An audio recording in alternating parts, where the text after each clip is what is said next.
फिर लिखो comparative degree is equal to the comparative degree is equal to the, एक example देके बताओ। ये कंपैरेटिव डिग्री नहीं, ये पैरेलल एक्सप्रेशन है। The higher you go the cooler you find, the more he has the more he wants.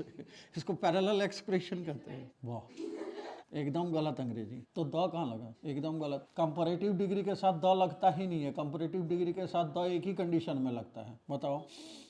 सीखो इसको, बहुत इंपॉर्टेंट है। यहीं से क्वेश्चन रहता है तुम लोगों का। अगर 3 लोग हैं और 3 में से एक का तुलना 2 के साथ कर रहे हैं, अगर 3 लोग हैं और 3 में से एक का तुलना अगर 2 के साथ कर रहे हैं, तो उसी केस में सिर्फ कंपैरेटिव डिग्री के साथ द लगता है। जैसे, ठीक है। तो अब देखो, 2 और 1 3, तो किसी 3 में से जब एक की तुलना 2 के साथ करते हैं तभी हम आर्टिकल द लगाते हैं, नहीं तो नहीं लगाते हैं। इसमें स्टार मार लेना, फिल इन द ब्लैंक्स में आता है। अगला लिखो जो अभी तुम लोग बोल रहे थे, parallel expression is equal to the, parallel expression is equal to the, लिख लो। The higher you go comma the cooler you find, the higher you go comma देके द कूलर यू फाइंड। ठीक है। अगला बोर्ड पे ध्यान दो। Abstract या मटेरियल नाउन के साथ द नहीं लगाते, लेकिन अगर यही एब्स्ट्रैक्ट या मटेरियल नाउन स्पेशल क्वालिटी को दर्शाने लगे तो इसके साथ आर्टिकल द लग जाता है। नहीं नहीं, आगे बोलें। जैसे लिखो, gold is a precious metal, gold is a precious metal. अब देखो इसमें क्या है, द गोल्ड नहीं लगाए हैं, लेकिन अगर आप दूसरा लाइन लिखो इसके नीचे, the gold of India, the gold of India is better than the gold of Nepal, is better than the gold of Nepal. Comparative है ये। इंडिया का सोना नेपाल के सोने से बढ़िया है, तो द बेटर कहाँ लगाए हैं। देखिए, gold of India is better than the gold, तो द गोल्ड स्पेशल कंपैरिजन हो गया। देखो, बोले ना, लिखते लिखते चीजें याद आती है। जब वर्ब का प्रयोग नाउन की तरह होता है तो आर्टिकल ए एन लगता है। और इतना बड़ा घड़ी लगा हुआ है, टाइमिंग नहीं दिख रहा तुमको। बिना फोन का तुम लोग जिंदा नहीं रह पाते हो। नहीं, चलो एक एग्जांपल देके बताओ। When verb use as in noun, जब वर्ब का प्रयोग नाउन की तरह हो।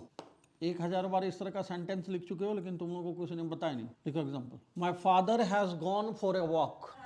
अब यहाँ देखो, ध्यान दो, walk and gone both are verb, लेकिन वॉक के पहले क्या लगा हुआ है, ए। तो ये हमारा क्या बन गया, नाउ। तो अगर एनडीए वगैरह का एग्जाम दोगे, वहां क्वेश्चन आता है। पहले तू बोल ले, मैं बाद में बोलूंगा। अगर 2 वर्ब हो सेंटेंस और किसी वर्ब के पहले आर्टिकल ए एन लगा हो तो वो वर्ब नहीं, नाउन। शॉर्टकट ट्रिक याद रख। तो वॉक के पहले ए लगा हुआ है तो वॉक हमारा क्या बन गया, नाउन बन गया। इसमें भी स्टार मारना इंपॉर्टेंट ही छूट गया था। उसके बाद तुम लोग का एग्जाम में क्वेश्चन कंपैरेटिव वाला हो गया, वॉक वाला हो गया। क्या हुआ, अभी जिंदगी में बहुत कुछ ना इग्नोर करना सीखना पड़ेगा। जब गर्लफ्रेंड बनेगी ना तब समझोगे। क्यों, तू तो बता रहे तेरी गर्लफ्रेंड है। फिर लिखो, बनाओ फॉर्मेट लिखो। Proper noun is equal not to article, फिर प्रोपर नाउन के नीचे लिखोगे special quality is equal to the. अरे यार, यही वाला फॉर्मेट बनाओ ना, कहाँ गया, याद आया। ये देखो, proper noun is equal not to the, special quality is equal to the. लिखे। तुम लोग बुढ़े हो गए हो सब, चश्मा अभी से पहनने लगे हो। मेरा देखो 60-70 साल मेरा उम्र हो गया है तभी मैं चश्मा नहीं डालता। अरे कल पता है, इतना बेइज्जती हुआ। आई वॉज इन, मम्मी की दवाई लेने के लिए गया था। मेरे मॉम डैड अभी यही है। तो मम्मी बोली, वो ब्राउन कलर का जो हेयर कलर करने वाला होता है वो लेते आना फोन पे। तो मैं दुकान में खड़ा था और उसको बोला दे दो यार, दुकान वाले ने दे दिया। अब साला कुछ दिखे ही नहीं, वो मेरे को छोटा अक्षर बिल्कुल नहीं अब दिखाई देने लगा। तो मैं बिल्कुल ऐसे लाइट में करके देख रहा था कि इसका एमएफजी डेट कितना है। तो my vision is not so much clear. तो मेरे बगल में मेरे ख्याल से एमए फर्स्ट ईयर की लड़की होगी। तो मैं उसको बोला, एक्सक्यूज मी बेटा, जरा देखना एक्सपायरी डेट। तो देखिए वो एमएफजी डेट। तो बोलती है अंकल, मैं छिलियर वक्त अंकल बोल रही है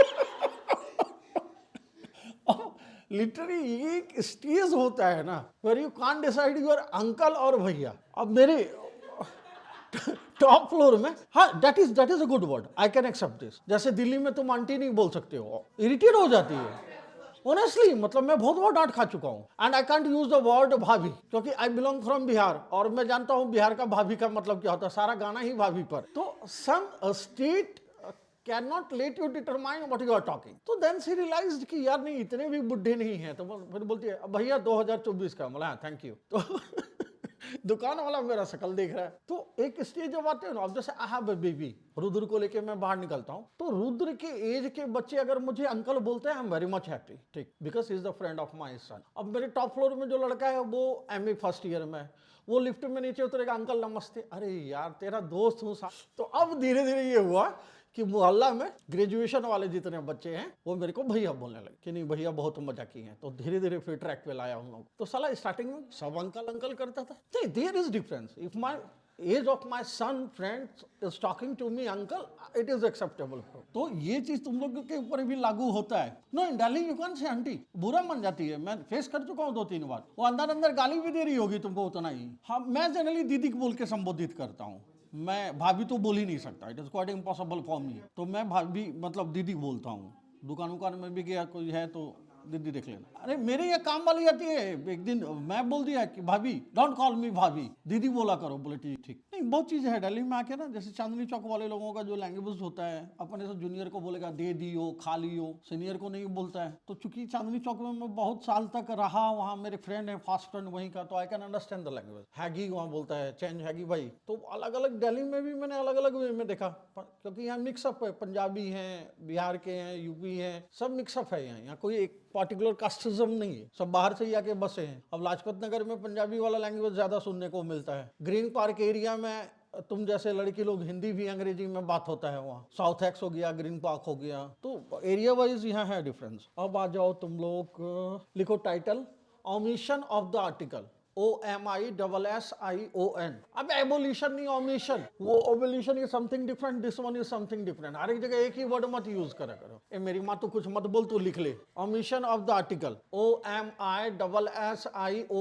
ओमिशन ऑफ द आर्टिकल। लिखो एक ही लाइन में सब लिख लो, इतना भीड़ भाड़ करने की जरूरत है। लिखो subject, language, food material, sports, sports नहीं स्पोर्ट, स्पोर्ट में एस लगा देना, sports, disease is equal not to the, जैसे करके लिख लो। सब्जेक्ट लिखा, हाँ तो लिख लो I love to read the math, the को काट दो, I love to read the math, the को काट दो। अगला लिखो I love to play the football या द बैडमिंटन, बाद में लिख लेना, हाँ द को काट दो। उसके बाद लिखो I love to eat the chicken, vegetarian वाले पनीर कर लीजिएगा। Seriously how many are here vegetarian? बस एक, और कोई नहीं। That's good, you are vegetarian. हाँ हाँ बिल्कुल, होना भी चाहिए। हम लोग जिंदा है इसीलिए घास फूस वाले जिंदा है। अब सोचो नॉर्थ ईस्ट वाला सांप खाना छोड़ दे, सबको सांप काट के नहीं मर जाएगा। हम लोग चिकन खाना छोड़ दे तो बर्ड फ्लू नहीं हो जाएगा। तो ये घास फूस वाले इसीलिए जिंदा है कि हम लोग जिंदा हैं। और ऐसे भी देखो, चल ये बताते हैं वेजिटेरियन में सबसे महंगा, वेजिटेरियन में सबसे महंगा क्या आता है? हाँ, अरे कोई भी चीज मैक्सिमम 100, हाँ मैक्सिमम 500, 600, हाँ ट्रफल कितने का है?